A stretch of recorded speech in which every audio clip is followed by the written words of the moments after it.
हमारे साथ इस वक्त हरियाणा के पूर्व वित्त मंत्री कैप्टन अभिमन्यु जुड़े हुए हैं। कैप्टन अभिमन्यु जी, स्वागत है आपका जनता टीवी पर। एक महान शख्सियत को खो दिया हिंदुस्तान ने, एक महान राजनेता को खो दिया हिंदुस्तान ने आज। निश्चित तौर पर आदरणीय प्रणब मुखर्जी जी के निधन पर पूरा देश शोकाकुल है और उनके निधन से मैं भी स्वयं ऐसा महसूस करता हूँ जैसे हमने अपना कोई बड़ा खो दिया। देश की राजनीति पर एक चमकते हुए सितारे के तौर पर उन्होंने अपनी पहचान बनाई थी और प्रणब दा एक ऐसे शख्सियत थे जिन्होंने विभिन्न राजनीतिक दलों के लोगों के बीच में सम्मान प्राप्त किया। जी। वह राजनीतिक विचारधारा से ऊपर उठ करके एक सर्वमान्य सर्व स्वीकार्य न केवल राष्ट्रपति बल्कि एक राजनीतिक के तौर पर उन्होंने ख्याति प्राप्त की और लंबा राजनीतिक अनुभव प्रणब दा का रहा। राष्ट्र को समर्पित जीवन रहा। उन्होंने किसी भी विचारधारा के साथ में काम किया हो, लेकिन उनके हर निर्णय में, उनके हर वाक्य में, हर उनके आचरण में पूरे जीवन भर एक बात स्पष्ट होती है कि उनके लिए राष्ट्रहित सर्वोपरि था। जी। उन्होंने राष्ट्रहित से कभी समझौता नहीं किया। मुझे भी व्यक्तिगत रूबरू उनसे कुछ कार्यक्रमों में हुआ जी। जिस प्रकार से उन्होंने स्नेह दिया और वह छोटे बड़े उम्र का भेद नहीं मानते थे, वह बराबर का सम्मान देने का व्यवहार करते थे। जी। ऐसे अनूठे बिरले व्यक्ति राजनीति के अंदर आज इस स्तर पर देखने को मिलते हैं। देश के पूर्व राष्ट्रपति के तौर पर और एक भारत के लोकतांत्रिक इतिहास में एक बहुत बड़ा मील का पत्थर उनका जीवन साबित होने वाला है।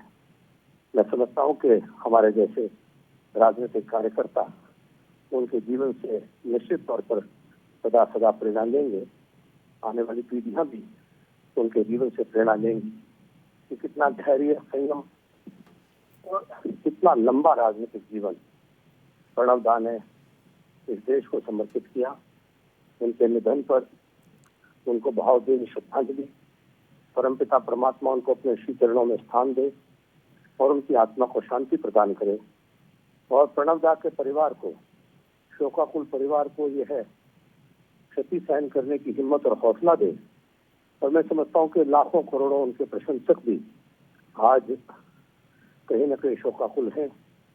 यह वास्तव में एक देश की राजनीति में बहुत बड़ी खला जी प्रणब दा के जाने से उत्पन्न हुई है।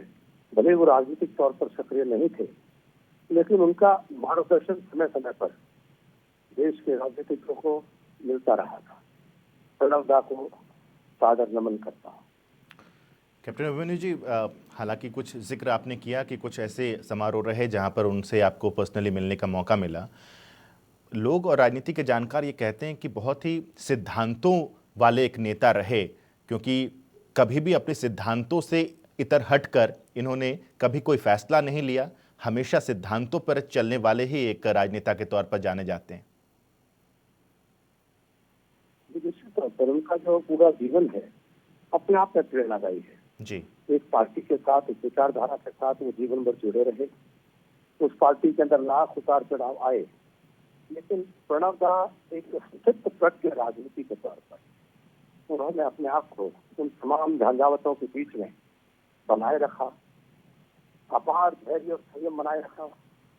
उनकी अपने वित्त मंत्री रहते हुए, देश के वित्त मंत्री रहते हुए, अपनी कलम से जिनको उन्होंने रिजर्व का गवर्नर बनाया, एक दिन उन्हीं डॉक्टर मनमोहन सिंह जी के प्रधानमंत्री होते हुए फिर लगभग 20 वर्ष बाद उनके साथ वित्त मंत्री के तौर पर काम करते हुए इतना बड़ा धैर्य का परिचय उन्होंने दिया।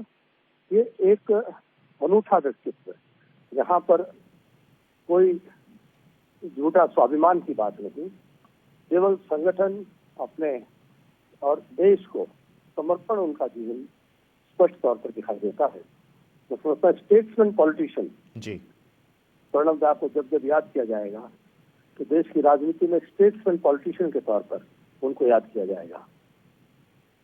कैप्टन अभिमन्यु जी, आप खुद वित्त मंत्रालय संभाल चुके हैं, प्रणब दा भी वित्त मंत्रालय संभाला उन्होंने, 7 बार उन्होंने बजट पेश किया। इसके अलावा रक्षा, वाणिज्य, विदेश, वित्त, ये तमाम जो इतने जिम्मेदारी वाले महकमे होते हैं, इसकी जिम्मेदारी प्रणब मुखर्जी ने संभाली, इसका विस्तार भी किया, बहुत सारी नई पॉलिसीज वो लेकर के आए। ये क्या ये दर्शाता है कि इस शख्सियत में कितनी काबिलियत थी? निसंदेह कि इतने विभागों को संभालना, जिम्मेदारी से संभालना, बड़े अच्छी काबिलियत के साथ में उसमें अच्छे से अच्छा उन जिम्मेदारियों को बखूबी निभाना, और प्रणब दा के पूरे सरकार के कार्यकाल में, राजनीतिक जीवन में मेरे स्मृति में कोई उंगली उठाने वाला विषय नहीं आता है जी। तो इतना बड़ा राजनीतिक जीवन और सार्वजनिक जीवन प्रणब दा का रहा है जो वास्तव में वंदनीय है। एक सवाल मैं यही जानना चाहता हूं, क्योंकि एक कड़क मिजाज के तौर पर भी देखा जाता था कि स्ट्रिक्ट थे बहुत ही, और आपको भी याद होगा कैप्टन अभिमन्यु जी कि 7 दया याचिका राष्ट्रपति रहते हुए इन्होंने खारिज की, जिसमें अजमल आमिर कसाब और अफजल गुरु, क्योंकि आपने खुद इस बात का जिक्र किया था कि राष्ट्र हित से ऊपर उठकर इनके लिए कुछ नहीं था, तो ये भी एक ऐसी कड़ी है जो उनके करियर के साथ जुड़ जाती है। लेकिन मैं कहूँगा कि मेरा जो उनसे जब मिलना हुआ जी, बहुत ही सहज व्यक्तित्व थे जी, बड़े सहृदय व्यक्ति थे, और मेरी अपेक्षा से कहीं ज्यादा उन्होंने सरलता से और बड़े स्नेह से उन्होंने बर्ताव किया। और यहाँ तक कि कहा, जब अंतिम मीटिंग रही थी, उसने कहा कि आप राष्ट्रपति भवन में आइए, आप आइए, मिलिए। तो वह स्वभाव से बहुत ही शालीन थे जी, और गरिमापूर्ण उनका हमेशा आचरण रहता था। यहाँ तक उनके निर्णयों की बात है, मैं बिल्कुल ये नहीं कहूँगा कि निर्णय कठोर निर्णय उन्होंने किए, उन्होंने देश हित में किए। जी, मैं सैनिक हूँ और सैनिक का मानस जानता हूँ जी, कि जब एक सैनिक देश की सीमा पर सामने दुश्मन के साथ लड़ाई लड़ता है, तो आतंकवादियों से लोहा लेता है, तो आतंकवादी मारने के लिए आते हैं, जी, दुश्मन मारने के लिए आता है। जी, आपको उससे उसी भाषा में आपको उससे लड़ाई नहीं करेंगे तो फिर हार निश्चित है।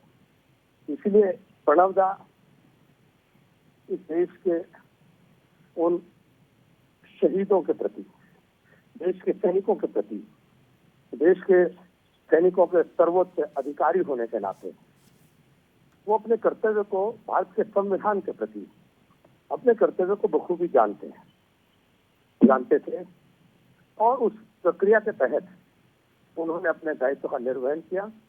निश्चित तौर पर उनका मापदंड राष्ट्रहित था और वह उन्होंने दिखाया भी।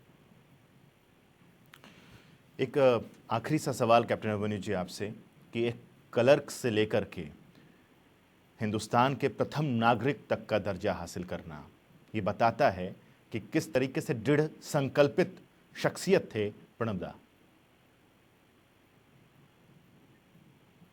निश्चित तौर पर उनका जो जीवन रहा है, कोई भी व्यक्ति युवावस्था में कहीं ना कहीं से शुरुआत करता है जी, लेकिन जो प्रतिभा है वो छुप कर नहीं रह सकती, उसको दबाया नहीं जा सकता है, जी, उसको रोका नहीं जा सकता है।